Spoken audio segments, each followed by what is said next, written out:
Bienvenidos a La Vuelta, un podcast con actitud, como siempre. Gracias a todos por estar aquí. Recuerden suscribirse a nuestro canal, darle a la campana de notificaciones para que te llegue todo el contenido de La Vuelta PR, un podcast con actitud. Nos puedes buscar en Instagram como La Vuelta Podcast. Nos puedes conseguir también en Twitter y en Facebook como La Vuelta PR. Nos escuchas en Spotify, en Google Podcast, Apple Podcast, iHeartRadio, Spreaker y un sinnúmero de lugares más, así que nos puedes buscar por ahí, escucharnos también. Gracias como siempre a Borincano21 que hace todo esto posible, el hombre que vende la mercancía de La Vuelta y un sinnúmero de cosas más. Busca Borincano21 en borincano21.com y en eBay. También a las chicas que quieran vestir bien, Rosalind.boutique. Puedes conseguir a Rosalind.boutique tanto en Facebook como en Instagram o Rosalind.boutique.com. Gracias también a la gente de Asylum 420 Tattoo, a Paco y a todo el corillo por allá. Asylum 420 Tattoo en Morovis, para los que quieran hacerse un buen tatuaje. Llámate a Paco, que Paco te resuelve a las millas. Así que saludos al corillo de Asylum 420 Tattoo. Y Attitude Wrestling Academy, que ya se inauguró el pasado sábado. Y enhorabuena en las nuevas facilidades en Junco. Así que si quieres convertirte en luchador, en árbitro profesional, búscate al hombre con la fuerza de 10, Mr. Big, en Attitude Wrestling Academy, ahora desde Juncos. Ahora sí, gato verso. El episodio de hoy, todos son especiales, pero este tiene un toque, porque esta es una entrevista que desde hace mucho tiempo estoy tratando de conseguirla. Creo que en los años que han pasado esto, de medios de Puerto Rico, o de páginas, o de podcasts de Puerto Rico, nadie la ha entrevistado para aquí Puerto Rico. Y hoy tengo el privilegio de poder hacerlo. Esta entrevista la hago con todo el respeto del mundo y la admiración a quien fue su esposo. Mi invitada de hoy es Bárbara Goodish, la esposa de Bruiser Brody, y está hoy con nosotros en La Vuelta.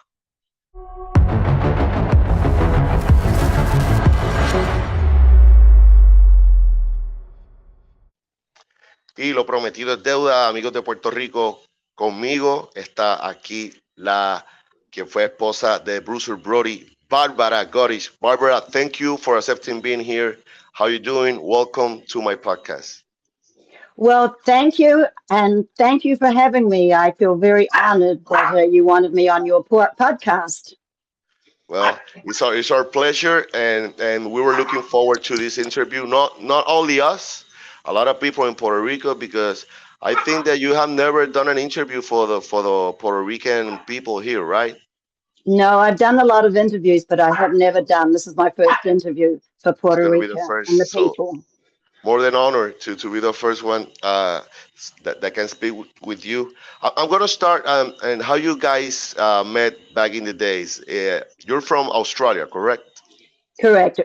Originally New Zealand, but lived most of my life in Australia. And then, well, no, I have spent most of my life here in America now. I keep forgetting the years go by so quick. So I met him. I was working in a hotel in Sydney, Australia, and we had a lot of the boys. When the boys came over from America to stay, I mean, Andre the Giant, Don Morocco, J.J. Dillon, Tony Guerrero, Rick Mattel. I could go on and on and on.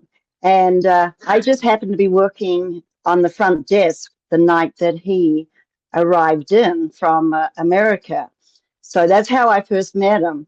And what it was, this was back when there was no internet, there was no social media. So when the boys were away, when the wrestlers were away from their family, this was letters, the old days where you used to write letters, because as I said, you couldn't just do this. You know, now you can see everybody all around the world by looking at them. And so they were kind of just all like, didn't know anything about wrestling. They were just people that I came across in the hotel. I would give them their letters. They would talk about their families and everything, because it was very lonely. They were a long way away from home. So, and it just so happened he'd been in the hotel for quite some time. And this one night I got talked into work. Well, I didn't get talked in. The person that was working a 3 to 11 shift didn't come into the hotel. So they said, please, you know, I was finishing at 5. Please just stay on. You know, we need somebody to help. Well, you know, extra money. Why not? So stayed on. And just as I was finishing at 11 o'clock, it happened that they all had just arrived back from doing a show outside Sydney. And as I said, one of my good friends there that were there was Killer Carl Krupp, he's also passed. So he came, he Yes. said, look, you're finished. My boss in the hotel I worked in had a piano bar. He was an American gentleman, and he had a piano bar up the street. So he said to, Carl had said to me, look, why don't you just come up? I mean, we're all here. We're all going out for a drink. Well, when you work till 11 o'clock, it's not like you go home and go to bed, even if it's midnight. Yeah. It's the same thing. You go and you unwind from working. I'd worked all day. And then Frank happened to be there. So we're just sitting. There was you're talking about giants and midgets, and you're talking about all great people. But it was quite a show because I was used to that, because I've always, even as a little girl, I've always realized that you can't judge a book by its cover. It's how people are inside and how they respond to you from here, not what they look like, not who they are. It's their connection from who they are inside. And so I said, well, okay, I'll come up. I felt safe. I mean, there was about 10 of them, so it wasn't like any big deal. So I went up. Well, it just so happened, one by one, they would leave the table. I will be back, which is normal, like that, one by one. And I suddenly thought, well, this is a little strange. And then all of a sudden, there was three of us. There was Frank, me, and Carl. And then Carl gets up and leaves. And I found out later, Frank was a good worker. I found out later he didn't know how to get me by myself. So he'd set up all the boys. He knew I'd be comfortable to go out if there was a group.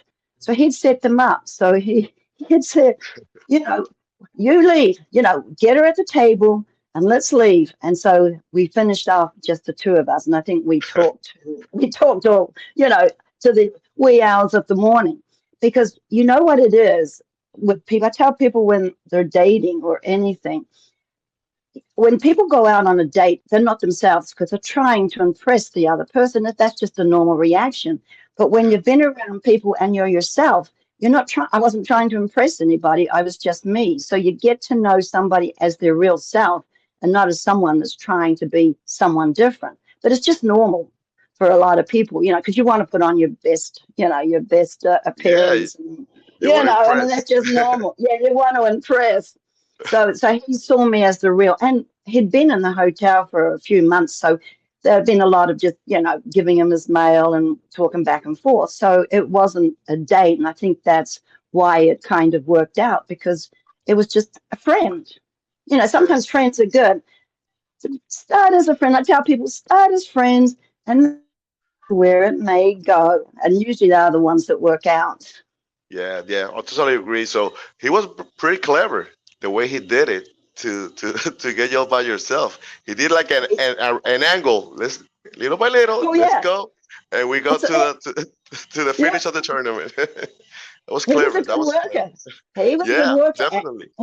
And that's why I cannot believe that people, this is 35 years, and people still remember him. And not just people, there's people that are so much younger that were never Yes. around, that weren't even born when he passed. And I'll go to these fan fests and I'll go to some of these wrestling events. It's really nice to be with the wrestling family. And they'll come up to me and they'll tell me all sorts of things. And I ask them their age, and they weren't even born. And it was like he's got a whole different fan base Yeah, without even being. And I think that's YouTube, and I think it's all the films that are out there and everything. And he was old school, and I think a lot of the people like the old school wrestling. yeah, and like we said, legends never die, and he's a legend, and he's a go-to guy when you see wrestling. That how the wrestling went, how they draw those houses, how they became so bigger than life characters, because all the hard work he put on his gimmick, Bruiser Brody, and he's one of a kind. So that like you said, I know people still it's. talking about him because he's a pillar of this on this industry. He's one of the I great. know, and it's like I said, it just amazes me, as I said, with the people that that tell me this. I mean, it is an honor for his family and everything that he is still remembered after so long. Barbara, I want to ask you, how was the difference that you were talking about? You can judge a book by the cover. How was the character from the person? Once you guys were living together, you came to the United States with him to Texas, Right. correct? It was to Texas. It How was. was the difference between the person and the character? 180 degrees. Oh, yes. What it was, he treated it as a business, and he never lost sight of Frank Goodish. Bruiser Brody was the character, it was his business. That was the business when he went to work. When he was out of the business, he came back to Frank Goodish. Sometimes when people become big or become stars, they lose their real self. They become the person that they create. Yeah. So I would always say that the best thing is when we'd take him to the airport. There was me and Jeff. These were the days before there was any security, so you could just, drop him off at the door, and he'd be dad and father, and I'd drop him off at the airport, and then he'd go through the airport door, and I would see him become Bruiser Brody. His walk was different. His, His look. swagger, was different. And then as soon as he came back, he left that at the door and he became Frank Goodish again. Even though I know people have talked to me that he was Frank Goodish occasionally where people didn't know him, because these were the days people didn't know because there wasn't all this TV and streaming and things Uh-huh. like that. As I said, I've had a couple of them come back, and these are the ones that said you can't judge a book by its cover. I've had a couple of, well, they're grown up now, they're not little kids, and they would say that they would see him at the airport. And of course, he looked like a monster. I mean, you think about how he looked if he had his hair out. A lot of times he wore his hair out. A lot of times he just wore it back in the ponytail. And I said, yeah. I said, well, remember we saw this huge big guy coming through the airport, and I'd hide between my earpod, and I'd hide behind, my dad's leg. And if he saw that, he said he would bend down and talk to the child, because this was after he became a father. As men know, a lot of times when they become a father, everything kind of changes too. Yes. And he would see them behind, he'd see them because he knew that they were probably a little scared. So he liked to do a lot with the kids and talk to the kids. Well, a lot of these kids now are the grown-up people that I see in some of my fan fests. Wow. That's a nice detail that I didn't know. And the thing is, nowadays, if he were still with us, with all this internet, with all these things, Mm. he will become much bigger than he already is in the minds and hearts of all of us that saw him. And I saw him a couple of times here in the island. But my brother used to take me to the locker room sometimes to meet the guys, and I saw him like maybe like 4 or 5 times. And yeah, I was scared too. Like, wow, this guy is huge. Look at Yeah. that beard, that hair. He put on like the eyes, like the thing. But it was awesome. When I met him, Luke Williams, the first time, I was like maybe six, Oh, 7 years. I He's just saw amazing. Luke not long ago. He's a great friend of mine. He used to live in Puerto Rico about so many years, and when I used to wrestle, he was one of my agents. He taught me how to be a heel, and I always I That's Luke. appreciate that of the mate, like we say, the mate. Hey, mate. Hey Yeah, mate, because I saw him as the sheep herders, and then he became the bushwhackers. So yeah, I've yes, known Luke too for a long, long time ago, and I enjoy every time I get to see him. It's really good. Well, as I said, we talk the same lingo. yeah, yeah. He's from New Zealand. You're from Australia. You're pretty close, and your Pretty accents are close, are, are pretty equal, the same. Uh, So yeah. uh, but like he told me, mate, I'm a Kiwi. I'm a Kiwi, mate. He always tells me that. Um, Barbara, I want to ask you, is it true that Brody was in looked for, or he was like trying to study to be a lawyer? No. No, he was starting his own company. He was getting a few people, and he was starting to get his wrestling organization, and he was also doing things with the University of Texas. We'd met a gentleman. He knew one of the professors at the University of Texas in San Antonio. This is, and he was going to be were going to work. We'd bought a wrestling ring, and they were working on a thing that they would go to the schools, colleges, whatever, set up a wrestling ring. Frank would get in the ring and do a speech, because he was good in his interviews. He was good speaking Yeah. to people, Yeah. and what they would do would talk about the dangers of drugs. This was when the DARE program was a big program. We're going to the schools and trying to, tell the kids about the dangers of drugs and the dangers of that. So they thought that with Frank looking the way he did and the way he was, that him talking, they would actually listen to him. Because a lot of times, kids being a parent, they don't listen to an authority figure, but to listen to someone like Frank, they could actually listen. And he had got we'd bought an acreage of land way out in the country with an old kind of trailer on it. And he was going to do in the school holidays, bring unfortunate boys that come from, bad situations, and have a little club, and take them out there for a week or something. They could fish, they could do that. And he would be the one that would be Wow. doing it. And I could see that he could have changed probably quite a few people's life, because the kids listened to him. I know Yeah. that now because of the kids that were kids there that come up to me now. Yeah, so Wow. he had all these things to do with the schools, and he'd had the professor that was getting all, because you have to have all the okays and everything to do something like that.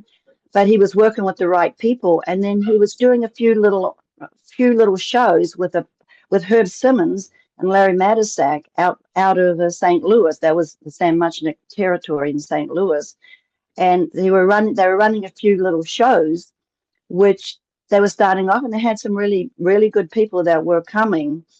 I don't know, Dugan and the Berserker, John Nord, and Terry Gordy, and had some really good people.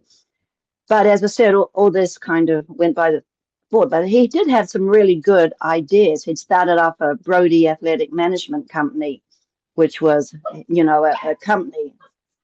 Those are things that right now a lot of colleges, even WWE, are doing, going to colleges and trying to do these things that back in the days nobody heard much about that. So he was a visionary. Mhm. He Yeah, was trying to do things that nobody had done by that time already. I know, because when you think about it, this was 1988. I saw interviews. There's one famous interview, like it's a little bit long. He's out of character and he's talking about a lot Oh, of things of the business. And yes, he had like a yellow shirt in that interview, I think. And he's completely out of character. And right there, you can appreciate the mind he had for the business. It was more yes, than just get in the ring and do the show.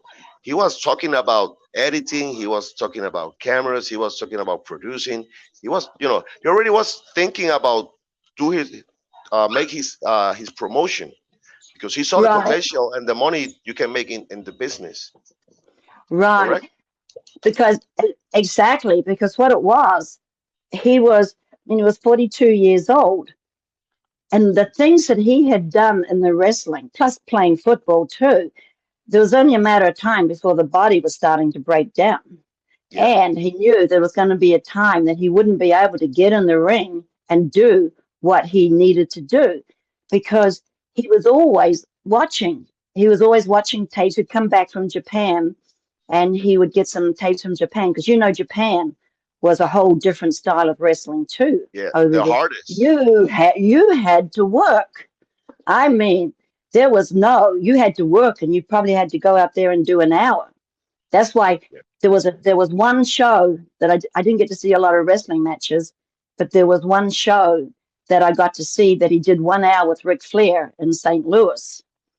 And that was, and people didn't know in the States that he could do 1 hour, especially with someone like Ric Flair, with Ric Flair. So that, but he knew. So he was looking, like you said, a visionary. He was looking beyond wrestling just because of the fact there was just a time that he knew he couldn't go out in the ring.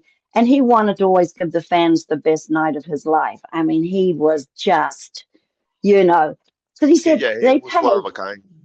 He paid money. He said, these people are paying money.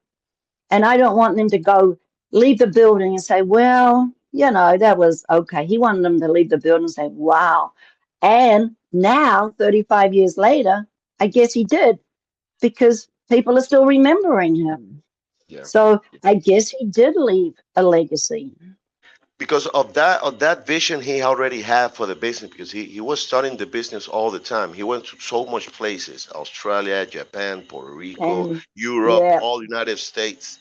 uh in those interviews I saw about him, he talked, that he always was protecting himself from promoters that want to take advantage, by Mm-hmm. money, by things, and he was always on the lookout. and and, Mm-hmm. ma- and maybe because that has happened to me here, because I'll say things, if it's the truth and it's gonna hurt you, it's still the truth. And Mm-hmm. sometimes when you tell the truth to a person, they think that you're a problem. Yeah. You got attitude problems. And because of that, some wrestlers have told that he took some liberties in the ring with other guys, that he was like a sort of a bully. Well, that his style of wrestling is a brawl, it's a Yeah. fight, and he's all his fight. No, not a single one looks fake. So No, I know. I talked to Dutch Mantel quite a few times too. He said I wouldn't even get in the ring with him. But you see, the point was, if you Frank was so smart in the ring that if you listen to him, he would put you over as well as putting him over, because he knew that if you went in there and beat everybody up, that what's the use? He had to make it a match. He had to make it a match to give a give and take. So he would always give a little, take a little. I think it was just his mind was so, what's the word I'm looking for? He knew the business so well, and he knew, I think, what it takes to make money. He wanted to do, give, like I said, the fans, but he wanted to look after the promotion too. He wanted everybody to make money. You make money in the ring, you bring the fans in, the promoters make money, the boys make money, and everything. I think another thing was sometimes you can be too honest, and I think he was a pretty honest person in the business, but he knew, as you just said, you have to be careful in the business because there's always somebody wanting to take advantage of you. how did you, every time he went away, that he was always on the run in Oh, an yeah. airplane from place to place? Did he talk to you about the different places he went, different countries or continents, that I like this place more than this place? This is like a little bit. No, he never told you about that. Yeah, well, Texas was the favorite place. We lived there, and of course, that's where he started the business, was in Texas. Texas. So yeah, Texas, St. Louis. St. Louis was another one. Japan, and he, as I said, he knew he would always, when he came to Puerto Rico, he did know he would always go down there because I think most of the matches there was with him and Abdullah, if I Yeah, remember. no, they draw big houses, huge Yeah, houses. It yeah, was I know crazy. because yeah, It he was knew that. crazy. With Abdullah, he knew that was, I mean, the two of them. I've talked to Abdullah a lot too. And yeah, the two of them, I mean, they knew they could go out there and just tear up the building. Yeah, and they also did it in Japan a And few quite Japan, times yeah, also. So they were anywhere they doing, went. Yeah, yeah, anywhere they everywhere went. they were drawing big They, houses, big high, a lot of money. That's the whole thing of the yeah, business, right? Draw money, and And yeah, it was huge. It was it's two colossal figures clashing each other, and people went Yeah. crazy. People went crazy with those two. Uh, I wanna go uh to here to the island. Is it true that before that what happened, the company owe him a big amount of money, or Never heard anything about that. And he told me everything. So I've heard that. A lot of people have asked me about that, but I had no knowledge, and I don't think, no, he was, I took care of the books and everything. So, no, I everything can't. was good? Ev- Yeah, because Everything was good. a lot of Oh, rumors yeah. that I have heard in the United States, even here in the island, that the company owed him money, and they didn't want to pay. Another thing, another rumor He, that he, uh-huh, He wouldn't go have on. been there. He wouldn't have been there if they owed him money. If people owe him money, he wouldn't go. And I don't think anyone. And then what happened if they did owe him money? He wouldn't go, but then they always paid him, and he'd go back. Okay, yeah, it You know, sounds because once in a logical. while, it didn't happen very often, but like once in a while, I think it happened in Japan. Him and Jimmy Snooker when he changed companies there. But Uh, from he got, yeah, from way back old Japan then to New from Japan. correct, correct. All right. Another rumor here in the island is that he was trying to look to try to buy part of the company here in the island because of the success the I company had here. I've heard that, but he was starting up his own organization in the States. Yeah, So he that wanted. but had He, never talked about that and never done anything just because of the fact, yeah, I've heard this one too, just because of the fact that he had like all the plans I just told you about going around the schools, he was doing commercials, he was doing his own shows with other people. So he had a whole thing that he was already thinking about. And he still had Japan, so he was pretty much tied up.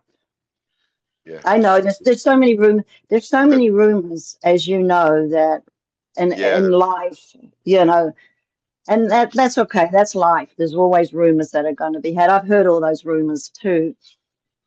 But as but I said, unfortunate as you're saying, unfortunate things happen. But you just have to go on.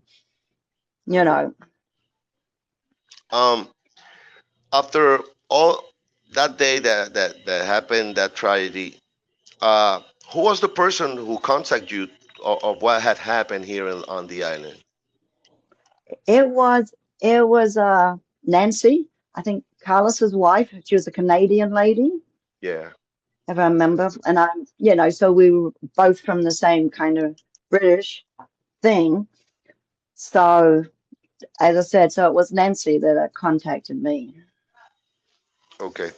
That was something that shook everybody, the whole business, and obviously Puerto Rico, and a lot of guys that were there that still talking about it, including my brother that he was there that night. So Uh, yeah, he was one of the guys here that went with Chris John Block to the office of the building to try to get an ambulance that day, and and the thing is that here in Puerto Rico, as a Puerto Rican, it's not something that it doesn't make me proud. But Puerto Rico, unfortunately, has a lot of corruption here in all the government, police, the the judges, lawyers, you name it. There's a lot of corruption here. That the police have the police here in Puerto Rico, they had like a federal monitor that were looking for them because there were so much cases. hmm Still to this day, right. I think that in the trial, once again, we as Puerto Ricans saw that corruption happen in the hmm trial with Brody because one, the subpoenas to the North American guys like Tony Atlas, like Dutch Mantel, the Right. John Blocks, they came later after the trial I know. already had seen, and that's a big red flag right there that I know. something is not right. Um, and another thing that I always said, kayfabe was something like sacred that Frank, I think he talked to you about that. That the kayfabe was, Right. Oh something yeah. sacred. You The, you had protect the us. Yeah. business Yeah. at all You time. protected the business. Yep. Yeah. That was And something. by that time, they still bother me that they use in the court that he was like his gimmick, and it's like, I know.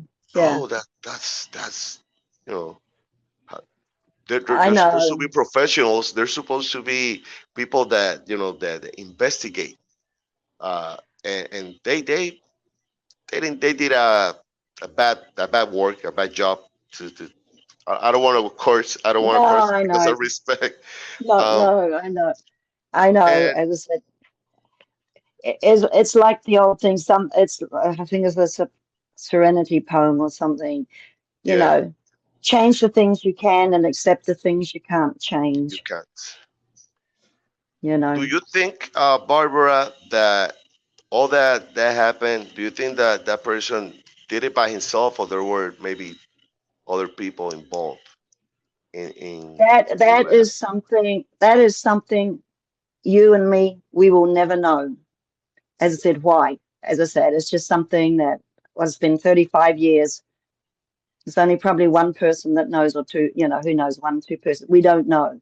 And, I know people have said that same thing that you have just said. And I think it's something that no one will ever know exactly what happened that night.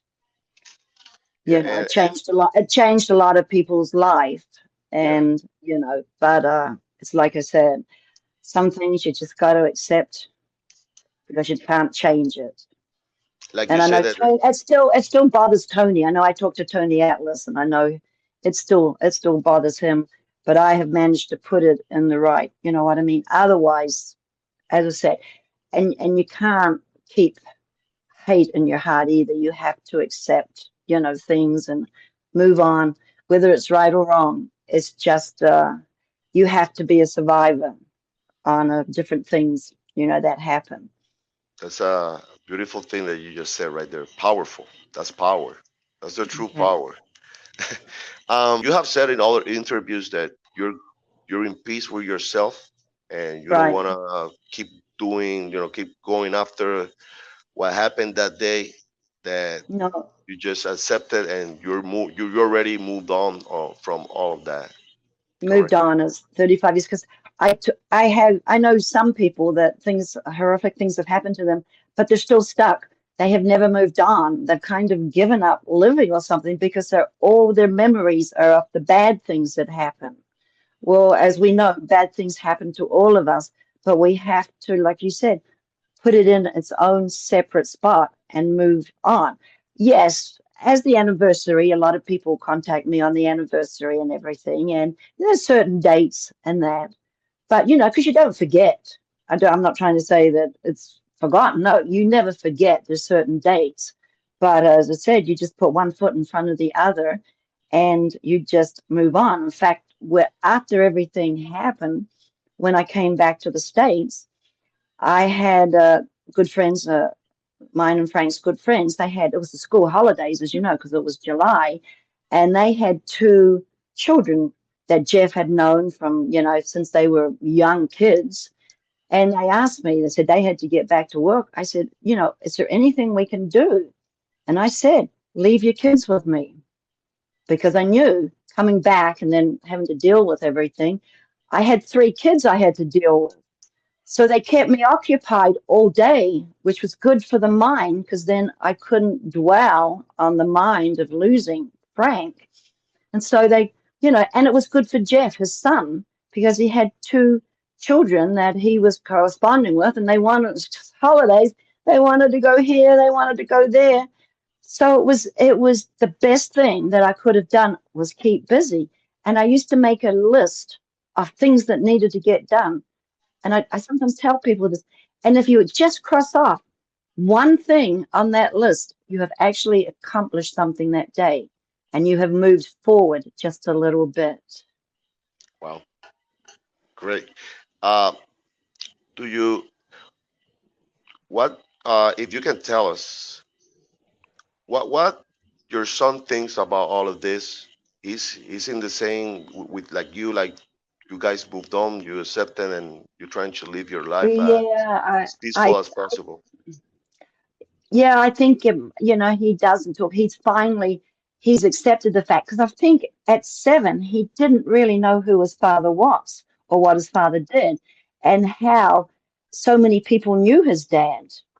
So I think it took him a while. I think the worst thing was Father's Day, because Frank's birthday was always around Father's Day, the 18th of June. Sometimes it was actually fell on the actual day. And Yeah, at school, they would be making Father's Day cards, little things like that. And I think that's, and he's there, without his dad and everything. So different little things like that. Whereas now, I mean, he's God, 42. Oh my goodness, I didn't realize I was that old. He's 42. He's that is 42 almost my years age. I'm old. 43. Whoa, he'll be 43 in November. So he'll be so. And I said, so I think it took him a little bit to accept. Now he has accepted, who his dad was. I mean, he's an adult now, so, Yes. the same thing. I think, but everybody asked me, is he going to get into wrestling? I said, no, wrestling was never, and maybe if things had been different, like a lot of these sons of Uh, wrestlers turn into wrestlers. And, no, he said no, because I think in a way that's who he blames, for okay. what happened and everything, Yeah. because that took him away. That was the business that took his father away. And also I know because your brother they did another thing, Dark Side of the Ring, and they did Dark Side of the Ring. I think the last one they did it again, but they had Conrad, I think, talking, and I think your brother was on that show, if I Yes. remember, because I watched it. Yeah. Um. Well, I think that we have touched all the parts that I wanted to speak to you, but there's something that you have that right there behind you, and Oh, that's the book. two. It's It's the a book. I triumph got two things. and Yeah. tragedy of the wrestling rebel, A right? crime and tragedy of wrestling. That's right. I got that I wrote. In fact, this was so good for me to just write it down. Write everything down. I think that's what helped so much was just, write everything Yeah, down, and then it just put it in a whole different part of my life. That, yeah, but that's also, nice. I don't know if you have seen the new figure that they just come out with. Yeah, I saw it That because Pound Town. Yeah. a friend of Yeah, mine I think it's bought it. what is it? I Wow, don't want the latest kind of. that's great. I mean, I know it's a little hard because of I think the reflection of the light, but it's But such a great. it's a I mean, they wonderful really. piece. And this has just come out, so it's unbelievable to think that all these things he's still selling merchandise and everything like that, because this they did such a good job because they had Stan Hansen. Who else did they go in that? Yeah, Stan Hansen, T.A. Magnum, and then they had the two of the older ones. Oh, Kerry Von Erich, of course, and Was Luther, was it Luthiers and Vern Gagne. wow, So, and they did, legends. yeah, they did such a great job on it. So I was down in Charlotte with Greg Gagne selling some of these. No, yeah, at the Gathering, which is a big thing they have here every year It's down in awesome. Charlotte every year. So yeah, my book I wrote. So it's still part. It's sometimes it's hard to think that this was my life. It's like I'm the third person now. It's like, did I really live this life? And sometimes I think, wow, I lived that life, because with everything, it was a hard life to get through and everything that happened and to accept it and move on. And it's like now it's like, wow, this person really lived. And then, oh, it's me. But the people the wrestling fans have take you with open arms so everywhere you go to conventions and stuff, and I they want know. to talk to you, they want to take pictures with you, they want to buy your book. where the people can find your book if they're like me in Puerto Rico that we're not in the States. That's How right. can I get that book or that action figure? I have, well, this, I think it's not quite on sale. It's not quite on sale yet. I have a couple that just gone out. They did a Kickstarter. So the Kickstarter now is, and then they're getting ready to produce more of these and put it out there in the public in the that. But because you're so nice, if you want, I can send you a book All right. if you like. You give me your address and everything. And how can people buy the book in if they're here in the island? Because I know there's a lot of people that want to buy that book. Yeah, I know it's on Amazon, and I Amazon. know, yeah, it's on Amazon, and I know also that I have a couple of copies. I can find out how much it would cost to send there. If they can message me and just tell me that they saw me on the podcast, because I'm careful sometimes of who I answer, on the messages. I think I Yes. have quite a few friends from Puerto Rico, because like I was saying, as I said, with everything that happened, I still remember that your people were really kind to me when I was down there after everything that happened, and I do respect that. And It's if you great. remember, they all came to the funeral home, and I couldn't believe when I pulled up, and there was just such a line, and these people were just so respectful, of what everything that happened, and I think that's why I said, you can never, I never blame the people of Puerto Rico because they treated me so good. That's great to hear that. That's great to hear because we're good people, we're kind people, Right? and Yeah, and we always treat our visitors with the respect they deserve. Like if you're one day on a vacation and if you want to pass by, let me know.